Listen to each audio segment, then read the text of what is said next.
Et bonjour à tous, ravi de vous retrouver pour l'émission du mercredi 19 avril 2023. On se retrouve avec un BTC à 30 227 qui a repris des couleurs, plus de 27 sur les dernières 24 heures. Ether qui est juste sous les 2100 à 2085 $. On a plus de 75 pour XRP Ripple à 0,53 quasiment. Et globalement, ce top 15 élargi suit au pas. On a Chainlink qui nous pousse 4,26 sur les dernières 24 heures.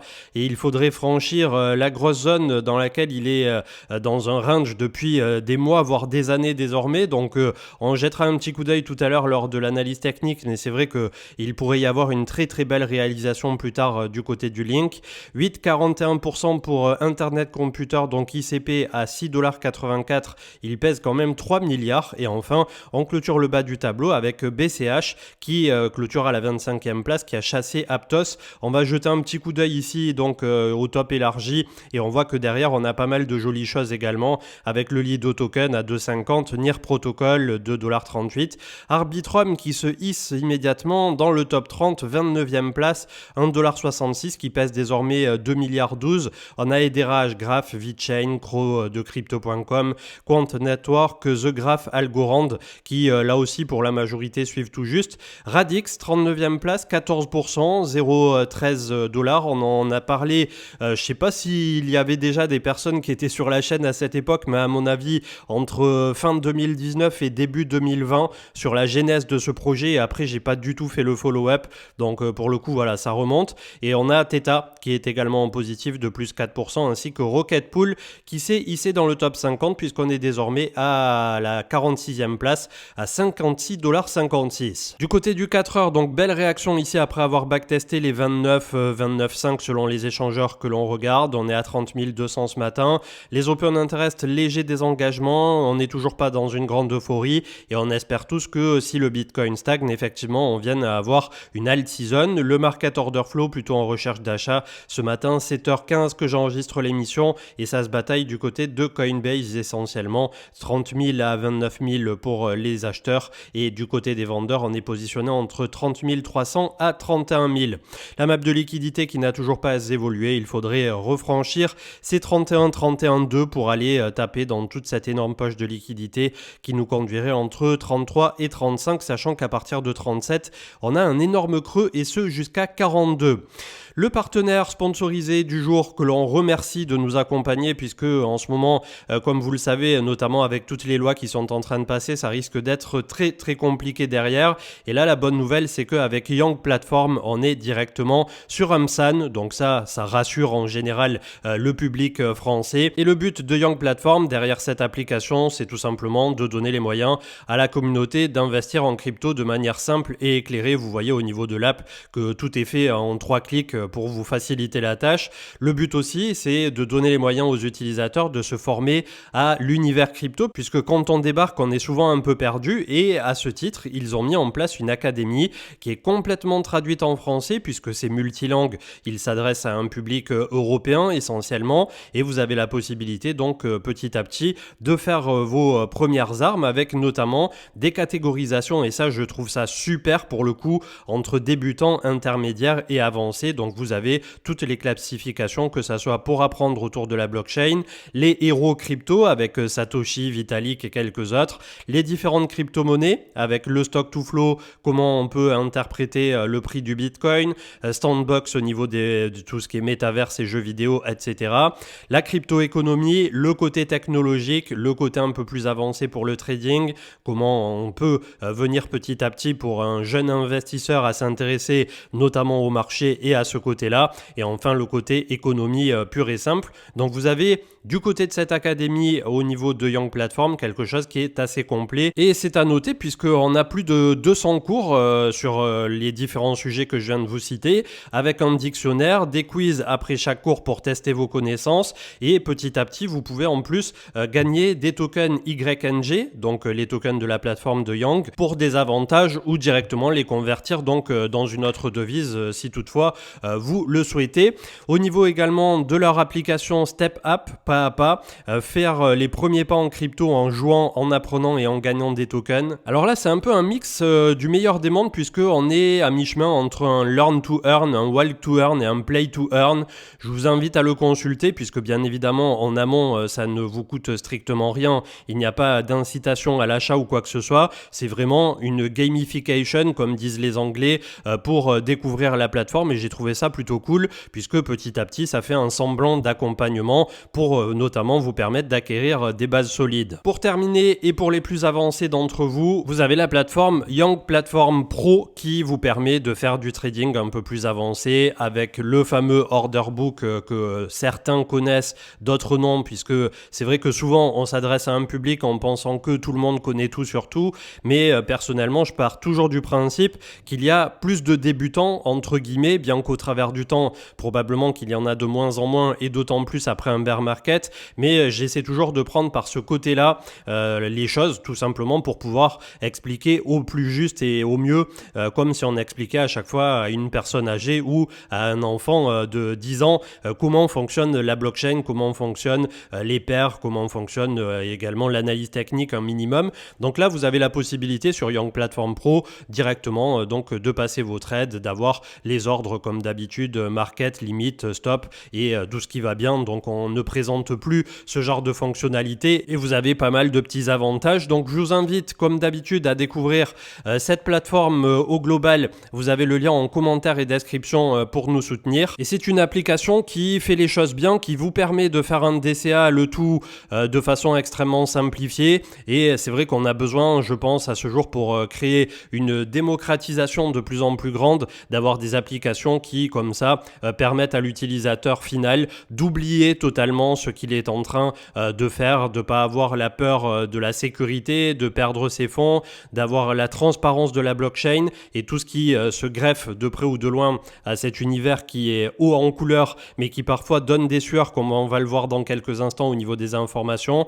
Donc voilà, je vous invite à la découvrir, à me dire en commentaire si cette plateforme vous intéresse et on passe aux informations avec Platizo donc qui nous mettait le ratio et le chart du Bitcoin contre le M1 et le M2, donc c'est la monnaie tout simplement, la masse monétaire. Et c'est vrai que quand on regarde contre le M2, on est tout juste en train de franchir une très très grosse résistance, tandis que le M1 pour sa part serait à peine à mi-chemin si toutefois on venait à revenir en haut de ce canal. Donc ça c'est des statistiques qui sont pas souvent observées mais qui peuvent avoir leur intérêt pour ceux qui regardent les choses d'un point de vue un peu plus macro. On a Dave The Wave toujours aussi bull sur ce début 2023 qui pense lui aussi un peu comme ce qu'on avait vu avec Bob Lucas, qu'on pourrait presque revenir chercher sur cette année 2023 ou du moins d'ici le halving à 2024 si on s'en fie ici un peu à l'échelle de temps qu'il y a sur ce graphique, les fameux 68 à 70 000 dollars qui constituaient donc l'ex-ATH. À voir si derrière on fera un retracement donc assez profond pour imprimer une épaule tête-épaule inversée. Et ensuite la bonne nouvelle pour nous en tout cas, c'est qu'il viserait au prochain cycle, donc entre 2025 et 2026, si on avait un bull run à nouveau, des zones de target qui seraient situées largement au-dessus de 150 000 dollars, donc entre 150 000 et 200 000 dollars, sachant que on vient d'un ATH qui était à 70 000 quasiment, comme je viens de le préciser, sur le cycle de 2021. Donc on va voir comment ça pourra se passer. Personnellement, déjà, si on atteint entre 70 et 100 000 déjà sur Bitcoin, ça sera extraordinaire au prochain cycle. Tout le reste, pour ma part, ne sera que du bonus. Miles Dutcher qui nous mettait en avant donc la cyclicité collée les uns sur les autres par rapport au cycle 2013, 2017, 2021 avec les pics précédents et les bear market, du moins les fins de bear market précédents aussi. On est pile poil dans les clous un peu de ce qui s'était passé en 2019. Va-t-on avoir l'accélération parabolique derrière ou va-t-on commencer un peu à moisir pour derrière raccrocher ce wagon-là et faire un intermédiaire des deux cycles précédents? En tout cas, à court terme, ça s'est plutôt pas mal passé pour le moment sur ce début 2023. The Block avec Lido qui a dépassé les 12 milliards sur le dépôt, donc en total value locked, la fameuse TVL, depuis Ethereum Chapella / Shanghai, qui a boosté tout ce qui est liquid staking, et on a vu Rocket Pool qui a rattrapé son énorme retard. On avait un trade plutôt intéressant de Esprit Cryptique qui nous mettait en avant donc au travers de deux grandes charts comment parallèlement cette politique monétaire qui a été menée par les banques centrales depuis l'année 2000 a grandement participé à l'explosion des prix de l'immobilier. Je vous invite à le consulter. On a Axel Kibar qui nous proposait donc l'épaule tête-épaule inversée aussi là pour le SP500 avec la résolution des 4002 si jamais elle venait à se réaliser, qui nous propulserait dans la stratosphère faire jusqu'à 4580, donc à voir si le marché américain continue de pricer un soft landing, puisque c'est tout à fait ce qu'ils font depuis des mois désormais, tandis que la Bank of America, le CEO en tout cas, a déclaré qu'on aurait une petite récession à venir, donc je sais pas ce que ça veut dire exactement, mais bon bref. On a Glassnode qui nous parlait du prix réalisé et que pour l'instant, je vais traduire le tweet parce que ça sera un petit peu plus facile à mon avis que d'essayer de traduire en direct live.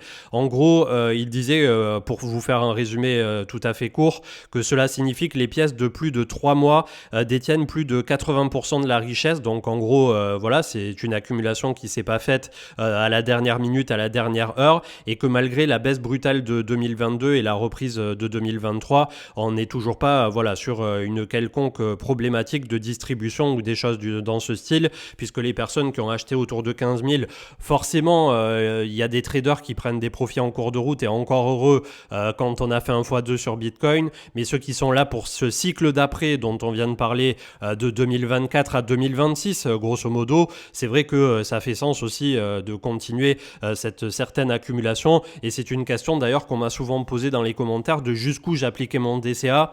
Personnellement, je pense qu'entre 30 et 40 000, ça vaudrait peut-être le coup petit à petit de le stopper, voire de réallouer les fameux 50 $ que je mettais tous les lundis sur des altcoins qui n'ont pas encore trop performé. On en vient à un des blocs majeurs et des sujets du jour, voire le sujet du jour, c'est 5000 Ethers qui ont été drainés depuis MetaMask, mais pas que, puisque hier, cette information était partielle quand je l'ai publiée, et c'est vrai qu'il y a une seule personne d'ailleurs dans les coms qui m'a dit attention, il a rajouté un tout petit commentaire puisqu'il y a MetaMask qui a réagi que c'était pas que MetaMask, mais en tout cas, il y a pas mal de wallets qui se sont fait drainer depuis ces derniers mois, ces dernières semaines, et ça serait sur des sites créés depuis 2018 et ce jusqu'à 2022. Donc en gros, de ce qu'il en ressort ici, j'ai lu énormément de commentaires en anglais, j'ai essayé d'aller relativement loin dans mes recherches et tout ça, et en fait aujourd'hui je voulais traiter du sujet avec vous pour vous donner aussi les bons tips, les bonnes pratiques pour votre hygiène numérique et votre hygiène crypto tout court. Donc j'hésitais à faire une émission à part entière que sur ça, et probablement qu'un jour ça sera fait, mais là aujourd'hui ça me permet avec vous en direct de traiter du sujet, de vous rassurer d'un côté, mais aussi de vous alerter sur les bonnes pratiques à avoir. Donc en gros ici on a des wallets qui sont en train depuis quelques mois de se faire vidanger petit à petit, doucement mais sûrement, et ils n'arrivent pas à savoir exactement pourquoi et comment, si ce n'est que ça serait des seeds, c'est-à-dire des paraphrases, vos fameux 12 ou 24 mots, qui sont à un moment donné touchés en clair, que ça soit directement par un exploit, c'est-à-dire dans votre ordinateur, un malware qui copierait un peu tout ce que vous avez en cache, tout ce que vous tapez au clavier ou tout ce que vous pouvez copier-coller. Donc mon premier tips autour de ça, c'est premièrement utiliser un navigateur, voire un ordinateur, voire un téléphone, selon ce que vous utilisez pour vos transactions à chaud, qui sera uniquement dédié à ça. Alors une fois de plus, tout dépend de votre échelle de prix entre guillemets ou de votre échelle de portefeuille. On en revient au débat qu'on avait eu d'une personne qui a 100 $ en Bitcoin qui va pas aller acheter une Nano X à 150 balles, forcément. Donc à partir du moment où vous avez un patrimoine qui commence à devenir conséquent, c'est vrai que déjà on met pas tous ses œufs dans le même panier, c'est-à-dire pas tout sur une seule clé privée. Derrière on essaie de un peu mieux répartir, mais surtout au niveau de votre navigateur, vous allez désactiver, que ça soit sur Brave, sur Google Chrome ou sur votre Windows, Mac, etc., la possibilité d'avoir un cache au niveau de tout ce que vous copiez-collez, d'essayer de réduire cette surface d'attaque au minimum du minimum. Deuxièmement, par rapport à ces problématiques-là qu'on a pu voir apparaître, il y a des personnes qui demandent oui, mais à partir du moment où j'utilise une Ledger, c'est bon, je suis hors de portée de tout, etc.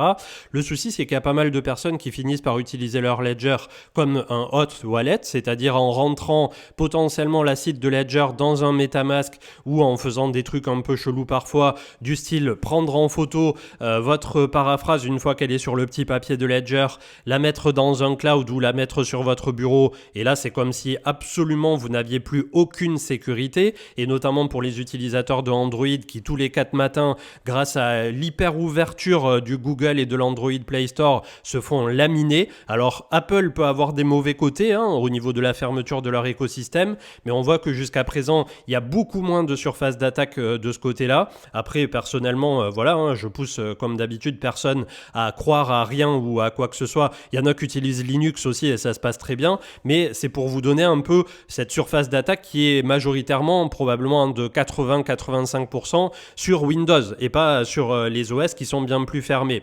Toujours est-il, là, pour ce qui est en train de se dérouler, par rapport à ceux qui utilisent une Ledger, si vous utilisez votre Ledger et que vous n'avez jamais importé la seed du côté de MetaMask en la tapant à la main ou en faisant des copier-coller, normalement vous êtes complètement safe. Il n'y a pas de Ledger à ce jour qui y a été, percé, mis à part ceux qui ont fait des trucs complètement fous. À l'époque, il y en avait un qui avait branché tous les microchips d'électronique pour essayer petit à petit de les faire sauter les uns après les autres avec des attaques physiques relativement poussées, électroniques tout court. Donc voilà, on n'est pas du tout dans ce type de délire. Là, on est sur des piratages à grande échelle. On parle de 10 millions désormais à peu près, un peu plus, avec 5000 Ethers qui ont été drainés. C'est pas que des Ethers d'ailleurs, c'est des tokens ERC20, des NFT. Il y a 11 chaînes qui sont touchées.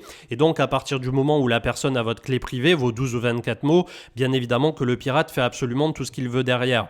Donc, j'en viens à la deuxième solution, en plus là, de celle que je viens de vous donner, de désactiver un maximum de trucs sur vos navigateurs et sur vos Windows et tout ce qui va bien au niveau des copy-paste, des caches et tout ça. C'est d'utiliser une Ledger uniquement pour les fonds qui vont sur Ledger. En gros, vous utilisez votre Ledger comme un coffre-fort pour au moins tout ce que vous avez pour du long terme et vous ne le connectez strictement jamais à aucun autre wallet à chaud. Votre MetaMask, quand bien même vous utilisez une Ledger, au quotidien, si vous voulez faire ça, vous vous créez un dérivé d'adresse, vous vous créez une autre site, vous vous achetez une Ledger secondaire, mais il faut absolument avoir un point dans lequel vous avez totalement confiance, qui est complètement déconnecté d'Internet, qui ne verra jamais le jour de quoi que ce soit, mis à part votre connexion Ledger Live. Il faut en arriver à ce degré de sécurité, je pense. Quelles sont les solutions aussi pour ceux qui flippent d'utiliser leur Ledger, puisque à l'époque de FTX, c'est un débat qu'on a eu énormément de fois, et notamment du côté de Twitter Space, etc., même avec des bitcoins maximalistes qui étaient d'accord pour dire que parfois la Ledger, c'est pas la solution ultime, puisque les gens ont peur aussi de faire une fausse manip, notamment pour les débutants, et pas que, puisqu'on avait une personne, c'était un témoignage assez édifiant d'une femme ingénieure aux États-Unis, une Française expatriée, qui disait « J'ai mes Ledger, je sais les utiliser, j'ai un doctorat en informatique, tout ce qui va bien, donc aucun souci pour moi du côté de l'utilisation d'un ordinateur ou de la Ledger, et pour autant, elle trône sur mon bureau, je la regarde tous les jours et j'ai peur de l'utiliser. » Donc c'est pour vous dire jusqu'où ça va. Et c'est vrai qu'à ce jour, la solution, ça serait tout ce qui est account abstraction, qui est en train de se développer, etc., mais aussi des solutions comme Argent Wallet. Il y a eu le CEO qui a été interviewé il y a quelques jours sur la chaîne de Grégory Raymond, sur un Twitter Space aussi. Il y a des wallets comme Zengo. Alors Zengo, j'ai pas du tout dig le truc, mais ça fait 15 fois que dans les commentaires, à chaque fois qu'il y a un truc comme ça, utilisez Zengo, des utilisateurs, c'est pas un shill indirect. Donc clairement, il y a peut-être un truc à creuser de ce côté-là, avec tout ce qui est notamment la garde MPC.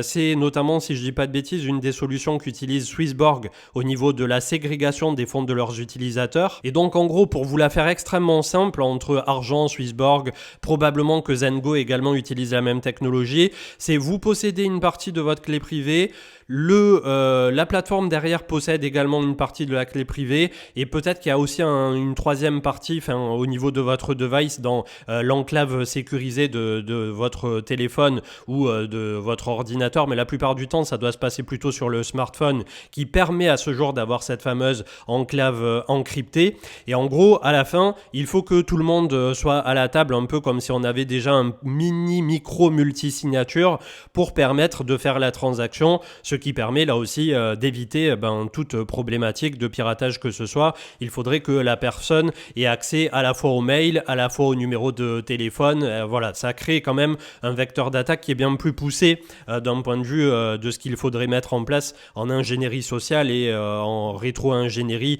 tout court. Donc c'est pas non plus la solution ultime, puisque à ce jour il y a les gens qui aiment bien avoir leur clé privée et d'être totalement possesseurs de leur crypto, et c'est vrai que peut-être un jour le meilleur des mondes se trouvera à mi-chemin entre ces deux utilisations, et il faudra, comme je le disais tout à l'heure en intro, rendre totalement transparente l'utilisateur de la blockchain pour plus qu'on ait aucun utilisateur qui ait peur de se faire drainer comme ça du jour au lendemain ses crypto-actifs, en ayant aussi là au passage, et c'est ce qui a inquiété pas mal de monde, des des OGs des cryptos, des personnes qui sont tout à fait, parfois même dans la sécurité, qui font les choses bien et tout ça, qui se sont fait drainer pour peut-être une erreur d'inattention, peut-être un MetaMask qui a un jour été connecté à un mauvais site ou que sais-je. Donc c'est vrai que c'est très très compliqué aujourd'hui d'utiliser sereinement les hot wallets comme MetaMask. Après, à utiliser un MetaMask, clairement, je ne peux que vous conseiller, et là pour une fois que je peux conseiller quelque chose en clair,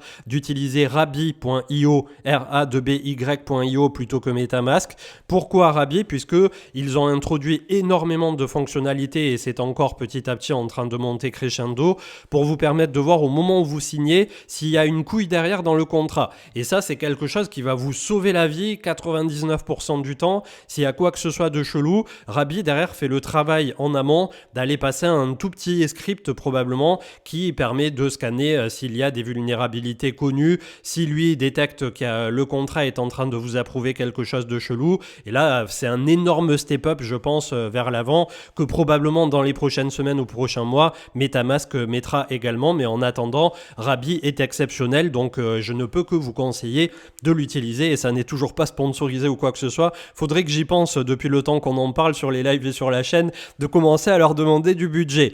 Bref, j'espère que c'est clair pour vous. J'espère aussi qu'au niveau de votre hygiène online, vous utilisez un gestionnaire de mots de passe potentiellement pour vous aider à remplir des gros mots de passe bien vicieux de 15, 20, 25 caractères avec des caractères complètement aléatoires, ce qui peut aussi là diminuer le vecteur d'attaque et notamment le copier-coller. Utilisez une adresse email complètement différente pour chaque utilisation que vous faites et notamment pour tout ce qui est perso, tout ce qui est administratif, complètement décorrélé de ce que vous faites dans la crypto pour éviter justement plus tard que si vous aviez une fuite de données ou une fuite de vos documents personnels, il y ait quelqu'un qui se fasse passer pour vous. Enfin voilà, c'est tout un tas de bonnes raisons et de bon sens en plus d'un 2FA à appliquer systématiquement sur tous vos comptes crypto. Bon, forcément sur les hardware wallets, on n'a pas de 2FA, mais ça peut vous permettre et vous sauver la vie et sur bon nombre là aussi d'utilisations. Donc j'espère que j'ai fait à peu près le tour. C'est un peu décousu, j'en suis désolé, puisque là aussi j'écris toujours pas mes émissions, donc je vous le dis comme ça vient. J'essaierai peut-être de faire une émission dédiée sur comment se protéger au mieux, les bonnes pratiques que je viens de vous détailler ici, mais un peu plus structurées, dans quel ordre les mettre en place, et ça pourrait permettre effectivement de faire un truc plutôt sympa. Au niveau des gestionnaires de mots de passe, il y en a pas mal des connus en ce moment qui circulent. Privilégiez toujours quelque chose d'assez open source, d'assez transparent, et un peu, voilà, comme aussi au niveau des mails, il y a souvent Proton Mail qui revient. Il y a un mail qui est gratuit. Derrière, vous passez une offre payante si vous avez besoin de plus. Il y a pas mal de choses à mettre en pratique, tout simplement, si toutefois vous souhaitez avoir une hygiène numérique crypto qui vous permette de traverser les temps et de traverser les âges. En parlant de Swissborg, en tout cas, ils ont lancé ces dernières 24 heures le token de Gensometa MV, il s'appelle. Donc, on en avait parlé rapidement, je crois, à l'époque sur la chaîne lors d'une mention sponsorisée au moment du lancement de Gensometa qui a connu vraiment un essor assez foudroyant du côté notamment asiatique. Donc ils sont extrêmement friands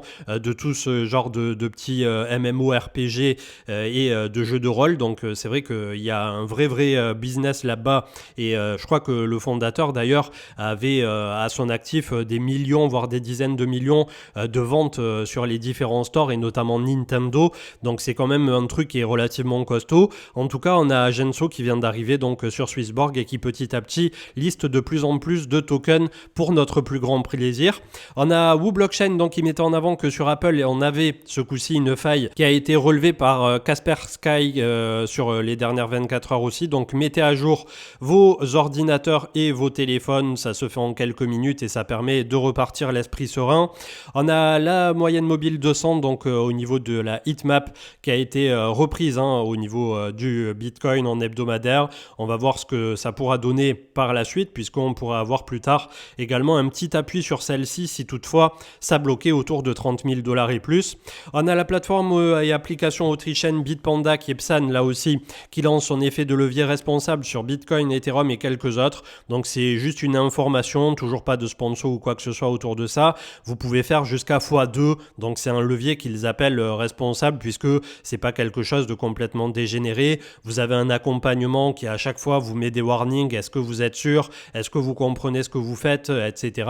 Et en gros, vous achetez un peu ce qu'il y avait sur Binance à l'époque. Je crois que sur Binance, c'était un x3 de souvenirs. D'ailleurs, depuis, je crois que c'est plus proposé, j'ai pas revérifié récemment. Et en gros, vous pouvez short en x1 Bitcoin et Ethereum, ce qui n'était pas proposé jusqu'ici, c'est-à-dire parier à la baisse sur ces deux paires, ou jusqu'à x2 en long, c'est-à-dire à l'achat du côté de Chainlink, Cardano, Doge, Polygon, LTC, BTC, Ethereum, Ripple, Tron, Solana et Polkadot, ce qui vous fait tout simplement à partir du moment où vous achetez une position par exemple de 100 euros, à chaque fois que le cours progresse de 1%, en réalité il progresse de 2%, et pareil à la baisse, si le cours perd 1%, vous perdez en réalité 2%, c'est comme ça que s'applique un levier tout simplement. Avec Grégory Raymond, énorme coup de pression pour Brian Armstrong sur Washington, Coinbase envisage de quitter les États-Unis et lorgne sur l'Europe et notamment le Royaume-Uni, la plateforme d'échange critique vertement le flou réglementaire américain.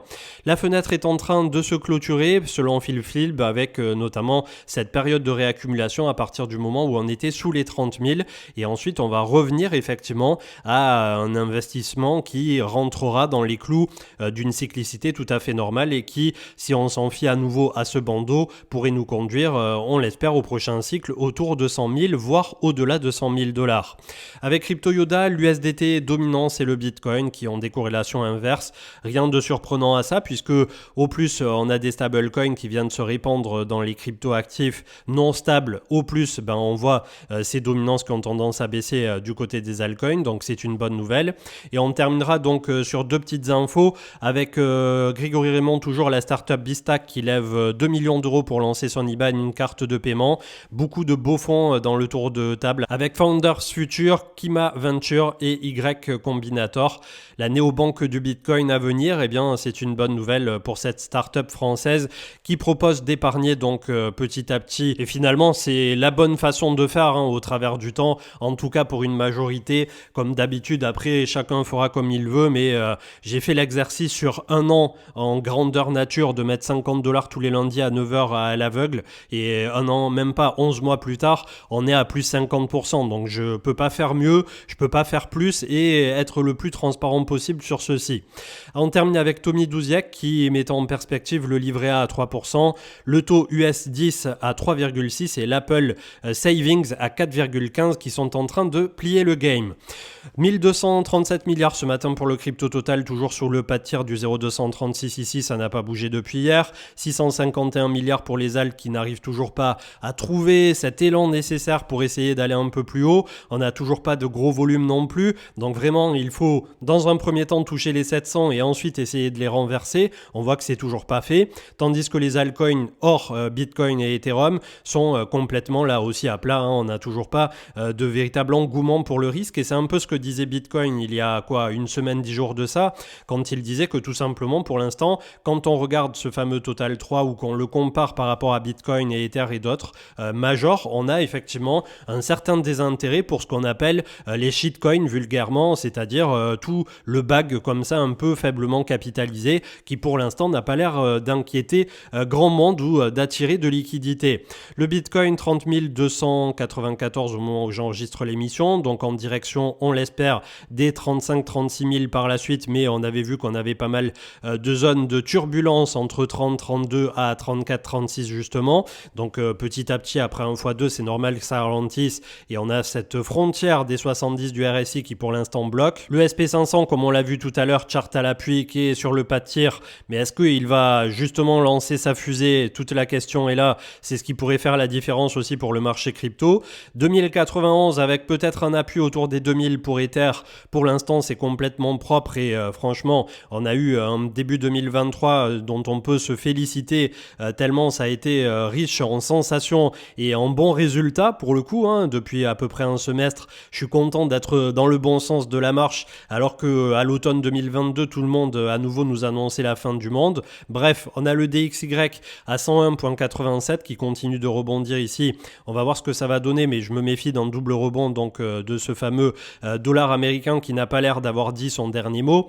On finira avec la Bitcoin dominance autour de 47.36 qui elle aussi ne lâche pas tant de lest que ça pour l'instant. Il nous faut désormais un mouvement directionnel qui nous permettrait de totalement lâcher les chevaux du du côté des alts. Et si je pouvais terminer l'émission là aussi sur un petit point au niveau des altcoins, je vois énormément de personnes sur Twitter notamment commencer à dire oui, moi je fais les chaises musicales, c'est bon, je perds patience, je passe d'un altcoin à l'autre. Pourtant j'avais bien réaccumulé sur mon alt préféré, j'avais dig le fondamental, c'est bon, il ne bouge plus, il se passera jamais plus rien. Et à partir de là, franchement, vous allez passer à côté de tout, puisque c'est une question de patience. Si vous avez investi dans un fondamental, si vous avez investi dans vos recherches, dans un projet qui est porteur, qui est bien capitalisé, qui est soutenu par le marché, il n'y a aucune forme d'intérêt de jouer au criquet pèlerin, comme ils les appelaient en 2017, c'est-à-dire de passer d'un truc à l'autre comme ça et de faire un peu des bons de puce à répétition. Clairement, c'est quelque chose qui va vous perdre. Après, chacun fera comme d'habitude, comme il voudra, mais c'est une remarque que je me suis faite ces derniers jours, que ça soit sur YouTube ou sur Twitter. Il y a pas mal de petites chaînes qui sont en train de monter et qui vous encouragent à faire du trading sur des low cap, voire à quasi tous les jours changer d'altcoin. Donc clairement, faites très très attention de ce côté-là, parce que ça, pour votre portefeuille, au début, si vous avez un peu de réussite sur 1, 2, 3 calls qui sont positifs, vous allez vous dire c'est bon, j'ai trouvé l'Eldorado, le filon, etc. Mais vous vous doutez bien que si c'était aussi simple, tout le monde aurait des millions, voire des milliards, et d'autant plus les personnes qui vont vous dire comme ça de sauter de petits alts en petits alts. Donc soyez extrêmement méfiants de ce côté-là. On se quitte avec le chart de Best de Bitpanda face au Bitcoin, mais c'est pareil du côté de l'euro. Il est en train de reclaim donc son bas de range et on pourrait là aussi avoir une performance plutôt sympa. Je vous souhaite une excellente journée. Pour ma part, je vous retrouve que ce week-end et continuez d'être prudent. Ciao, ciao.